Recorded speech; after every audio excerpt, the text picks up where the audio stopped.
आखिरकार गुंदो भलेसा में आए रोज सड़क हादसा क्यों बढ़ रहे हैं? क्यों सड़कों पर गौर नहीं किया जा रहा है? कब तक हमारे नौजवान अपनी कीमती जान गंवाएंगे? कल गुंदो भलेसा में एक बार फिर सड़क हादसा पेश आया जिसमें 7 से 8 लोग बताया जा रहा है कि जख्मी हैं और अभी भी जीएमसी डोडा में जेरे इलाज है। लेकिन आखिरकार आए रोज क्यों सड़क हादसा जो है बढ़ रहे हैं? क्यों हमारे लीडर और एडमिनिस्ट्रेशन नाअहल हो रहे हैं यहाँ की सड़कें बनाने के लिए, यहाँ के क्रैश बैरियर देने में और यहाँ हॉस्पिटल में स्टाफ देने से? आपको मैं बताएं कि कल जब सड़क हादसा पेश आया जहां पर 7 से 8 लोग गंभीर जख्मी दिखाई दे रहे थे और उसी के साथ साथ जब उन्हें रेफर करने की बारी आई तो प्राइवेट गाड़ियों में जो है उन्हें रेफर किया जा रहा था। एम्बुलेंस हमारे हॉस्पिटल में पड़ी हुई थी लेकिन ड्राइवर जो है वो कहीं दिखाई नहीं दे रहे थे। हॉस्पिटल हमारे इलाके में पड़ा हुआ है लेकिन डॉक्टर्स कहीं दिखाई नहीं दे रहा है। लेकिन जब भी सड़क हादसा होता है उस वक्त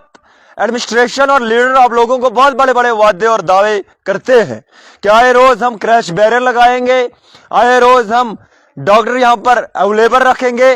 लेकिन उसके बाद फिर क्यों वही माहौल नजर आता है? और अगर आरएनबी और पीएमजीएसवाई की मैं बात करूं, आपको बताएं कि जिस सड़क पर अभी हम मौजूद हैं, आप देख सकते हैं कि मेरे पीछे जो लोग काम कर रहे हैं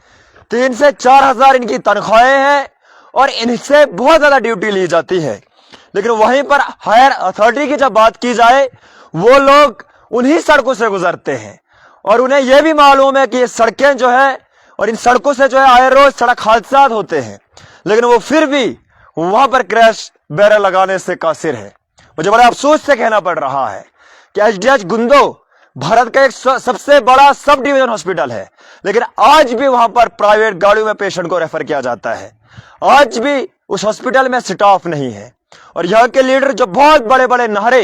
तरक्की व तामीर के बहुत बड़े बड़े नारे देते हैं, लेकिन वहीं पर जब सड़क हादसा होते हैं उस वक्त बहुत सारे लोग अपनी कीमती जान गंवाते हैं और उस वक्त उन लोगों को बहुत बड़ा बड़ा भरोसा दिया जाता है, लेकिन बाद में वही हालात और वही आलम जो है हमारी सड़कों पर दिखाई देता है। आप देख सकते हैं कि किस तरह आरएनबी के कुछ मुलाजिमीन जिनकी तनख्वाहें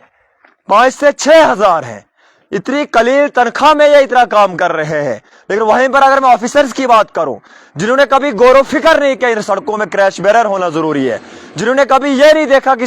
रोड को मेंटेनेंस करना बहुत ज्यादा जरूरी है, आखिरकार कब तक चिनाब वैली के लोग अपनी कीमती जान गंवाएंगे? खासकर अगर मैं गुंदो भलेसा की बात करूं, पिछले 2 हफ्तों से 5 से 6 नौजवानों ने अपनी कीमती जान गंवाई और उसी के मकाम पर, और लोगों को यह भी मालूम है और एडमिनिस्ट्रेशन को यह भी मालूम है कि यह एक डेंजरस प्लेस है, यहां पर क्रैश बैरियर होना जरूरी है, लेकिन उसके बावजूद भी उन सड़कों पर जो है गौर फिक्र नहीं किया जा रहा है। मेरी पूरी उम्मीद है कि कम से कम इलाका चिलीपिंगल और गुंदो भलेसा में एक्स्ट्रा एम्बुलेंस रखी जाए ताकि जब भी सड़क हादसा होते हैं लोगों को जो है वो जल्द से जल्द जेरे इलाज के लिए